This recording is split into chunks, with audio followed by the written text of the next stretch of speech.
Pusat Penelitian Oseanografi dan LIPI merilis data peningkatan belanja daring saat pemberlakuan PSBB. Hal tersebut berkolerasi dengan kenaikan penggunaan kantong plastik.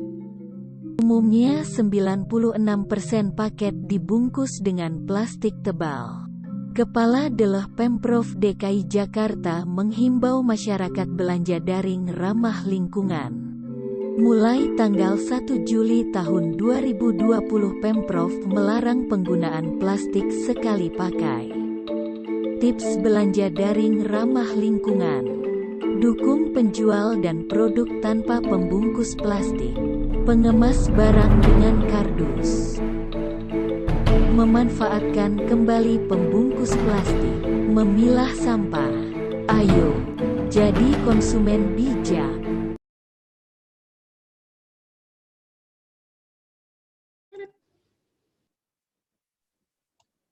Assalamualaikum warahmatullahi wabarakatuh. Kami dari kelompok Tingting akan memberikan informasi materi mengenai pengaruh transaksi online terhadap jumlah sampah selama pandemi. Saya akan mengenalkan anggota dari kelompok Tingting. Yang pertama ada Ivan Kaisar Ramadan, ada Muhammad Salil Hartaji, ada Farah Anissa Yasmin, ada Ditya Rinda Wahyu Purnama, dan yang terakhir ada saya Putri Amelia Febrianti.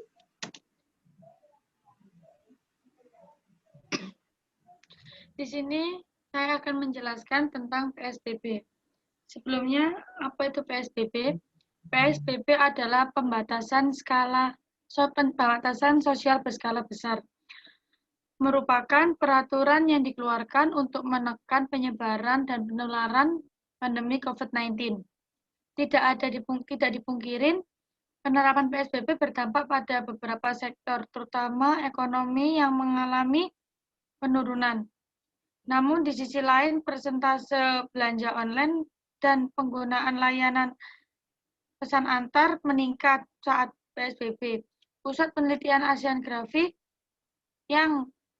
dan Pusat Penelitian Penduduk LIPI merilis hasil studi terkait dampak PSBB dan WFH terhadap sampah plastik di kawasan Jabodetabek yang dilakukan melalui survei online pada tanggal 20 April hingga 5 Mei 2020. Hasil survei menunjukkan bahwa mayoritas warga Jabodetabek melakukan belanja online yang cenderung meningkat. Dari yang sebelumnya hanya 1 hingga 5 kali dalam sebulan menjadi 1 hingga 10 kali selama PSBB atau WFH.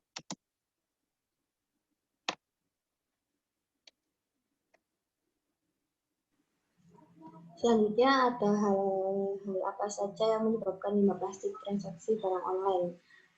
Yang pertama ada selotip, yang kedua ada bubble wrap, yang ketiga ada bungkus plastik, dan yang keempat ada stiker. Penggunaan layanan delivery makanan lewat jasa transportasi online. Padahal 96% paket dibungkus dengan plastik yang tebal dan ditambah dengan bubble wrap. Selotip, bungkus plastik, dan bubble wrap merupakan pembungkus berbahan plastik yang paling sering ditemukan. Bahkan di kawasan Jabodetabek, jumlah sampah plastik dari bungkus paket mengungguli jumlah sampah plastik dari kemasan yang dibeli.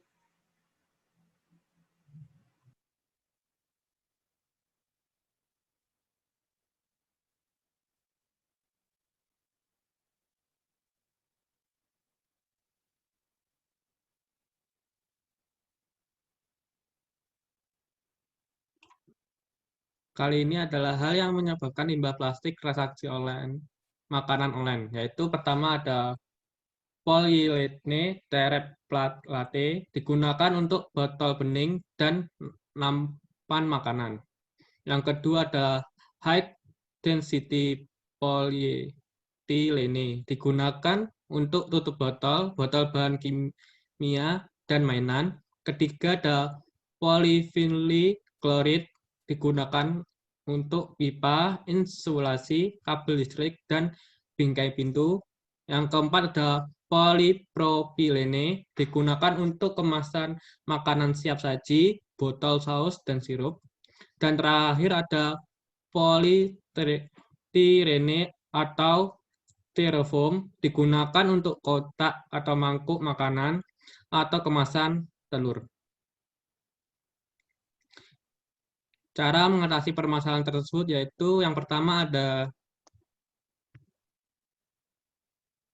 meminta penjual untuk mengurangi pembungkus plastik. Yang kedua, mendukung penjualan dan produk tanpa pembungkus plastik. Yang ketiga ada membeli barang dalam kemasan besar atau satukan bermacam dasar belanja dalam satu pembelian. Keempat, ada memanfaatkan kembali pembungkus plastik setelah diberikan. Yang kelima, pilah sampah plastik untuk didaur ulang. Dan yang terakhir, membeli barang dari lokasi yang lebih dekat dapat membantu mengurangi emisi gas rumah kaca. Ini adalah video sampah plastik karena belanja online atau sebagainya.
There is you in solution.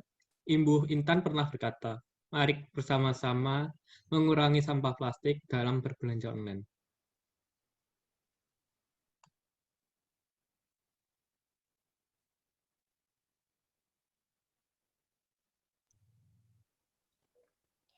Apakah Anda melihat kultur zero waste atau anti plastik sebagai sesuatu yang memungkinkan untuk dijalani secara berkelanjutan di masa pandemi ini? Zero waste adalah bagaimana kita menghasilkan sampah hingga nirsampah. Meski pandemi, kebiasaan kami mengurangi sampah dalam keseharian tetap berjalan. Kami tetap groceries menggunakan wadah sendiri, tetap beli makan dengan rantang yang dibawa dari rumah, tetap pilah sampah dan mengolah sampah organik sendiri. Pandemi bukanlah alasan untuk kita jadi seenaknya menghasilkan sampah. Di awal masa pandemi, banyak orang atau pihak sejenak bergeser urgensinya akan mendahulukan kepencegahan dan penanganan COVID-19. Misalnya dalam membuat suatu panduan atau SOP yang komprehensif dalam pencegahan dan penanganan COVID-19.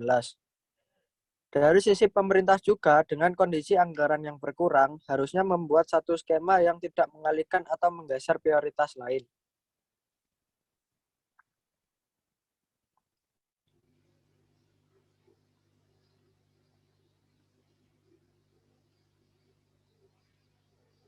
Apa tanggapan Anda mengenai penggunaan plastik yang meningkat guna menjaga kebersihan dan kesehatan di tengah pandemi? Sampah di TPA kita untuk plastik meningkat double dan ini membahayakan kita. Kita ingin bersih, tapi kita juga harus pandai dan bisa memahami kondisi alam dan laut kita. Makanan yang dibungkus dengan plastik secara tidak langsung sudah dicemari oleh mikroplastik, lalu kita buang dan berpikir area kita bersih. Sistem pemilahan dan pengolahan di Indonesia itu sangat minim, sehingga dengan semua sampah yang tidak terolah pada akhirnya lari ke tubuh kita juga lewat pencemaran di air, laut, dan sumber makanan kita yang banyak terbukti sudah tercemar dengan mikroplastik. Dan sampah apapun yang kita bawa ke rumah kita akan nyampah di TPA, jadi dipastikan kita cuci dan pilah.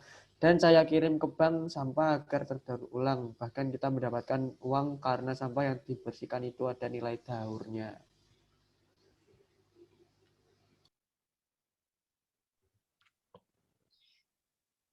Bentuk adaptasi apa sajakah yang bisa diterapkan guna meminimalkan produksi sampah di tengah pandemi ini?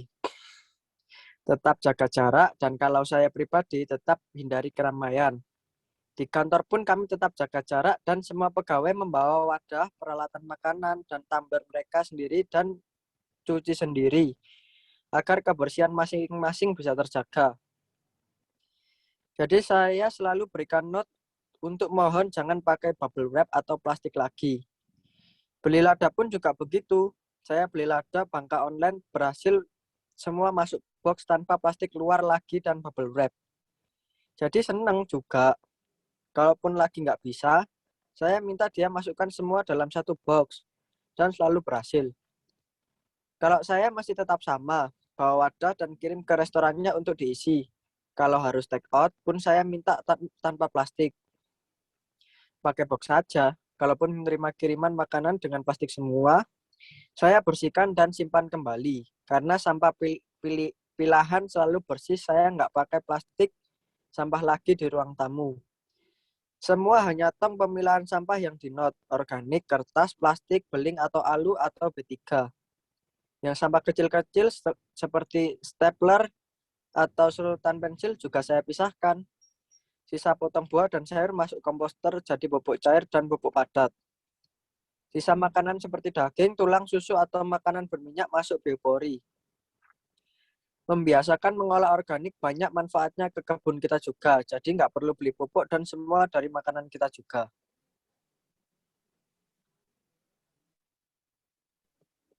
Sekian presentasi dari kelompok kami. Kurang lebihnya mohon maaf. Assalamualaikum warahmatullahi wabarakatuh.